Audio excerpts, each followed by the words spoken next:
Welcome to another all-weather haulage video here.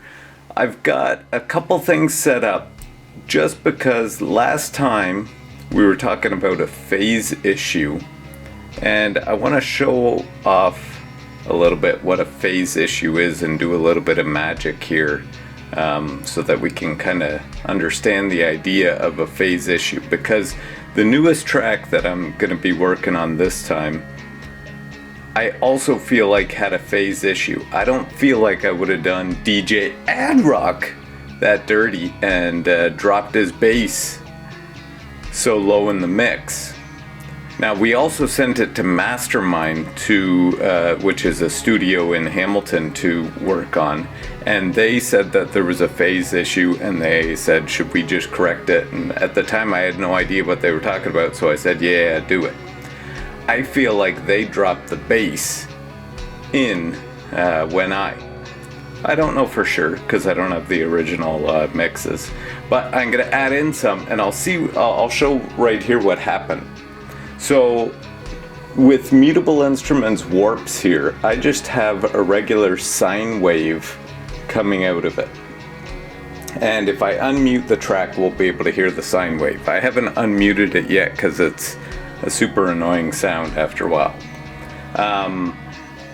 And we'll see what a phase issue does. Now I don't have a phaser, but I have a Motley Modular restrain which can put things like 100% out of phase.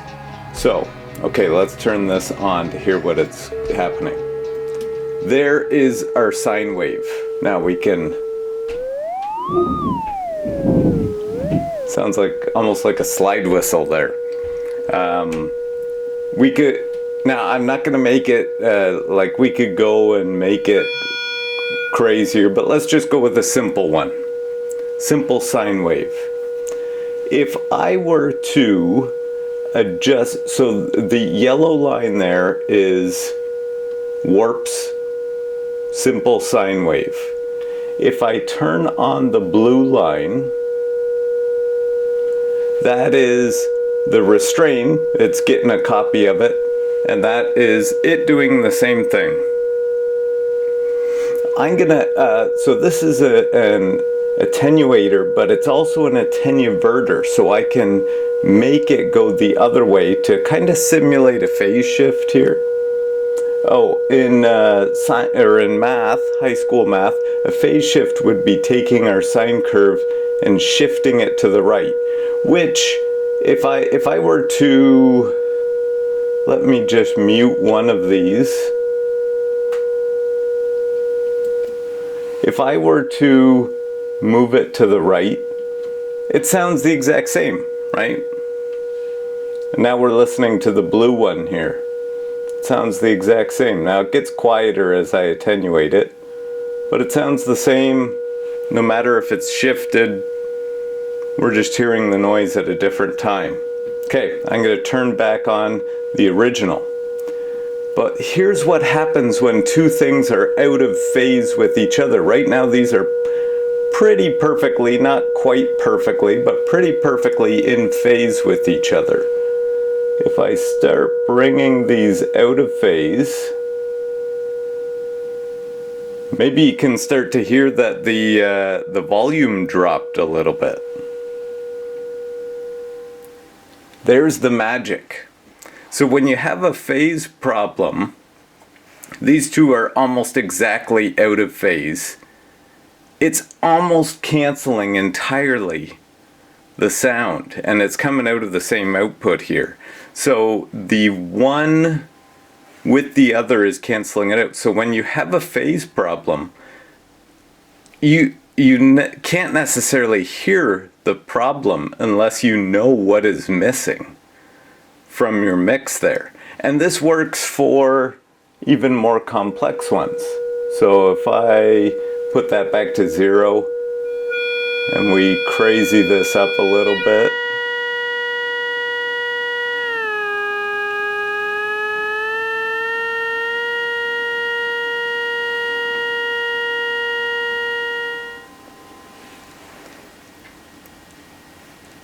Now we've got the same thing where it's canceling out. It's not perfectly out of phase, but it's pretty well out of phase.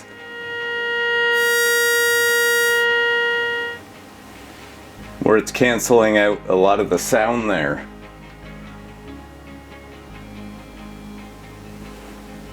So that we can't even hear it. That's the idea, that's the problem that we run into when we have a phase issue in what we're doing. So, what I gotta do is I gotta re-record some bass, but I think that I'm gonna use the Moog Mavis to help me do it, or maybe the Mother 32, I don't know. And you may be thinking, aren't you the bass player for Robot Apocalypse and the guitar player for Cyanide Kiss? Why don't you just re-record the bass? Well, I haven't played in quite a long time, so I'm feeling a little bit more comfortable with going with the Moog Mavis, which is fantastic at tracking bass notes, and so that we can do DJ Adrock and is playing more justice than me playing his part here. Anyways, here we go, jumping into fixing up another Cyanide Kiss track right here on the All Weather Haulage channel. I was using the KeyStep Pro over here connected to Logic. I did some cowbells and I did some bass. Cowbells is an extra hidden feature that I did on this one because a buddy of ours used to always come up on stage and play the cowbell with us for this song. But there's the Moog Mavis. It's never too flashy because it's always dark there in the corner, but I absolutely love it. Playing the bass, I've got it kind of going through some wave folding also, so it's got a little bit of a grittier sound going. And then I also decided to throw in some pianophonic. Sounded pretty cool. Everything's kind of interconnected here. This is also connected to the Square Per mod, which is connected to almost everything that's got MIDI. Anyways, I had Dark World on. I've got this going through the Dofer, going through the board brain, into the Dark World, back to the Dofer, into the system, into the mixer, and had some cool on the spot this one. So normally the reason why I was recording it into here was so that I could get all these cowbells in time, and I was a little bit afraid about playing the bass and it being out of time, so I sequenced it. For whatever reason, I just started playing with this setup, KeyStep controlling the Micro Freak through the Dark World. And I hadn't intended on putting that in the track, but it sounded so good I ended up hitting record and recording that in the track.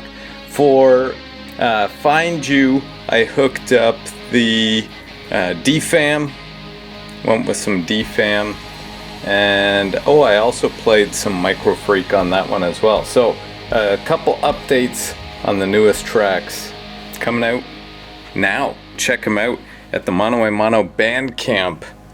Hear the full version.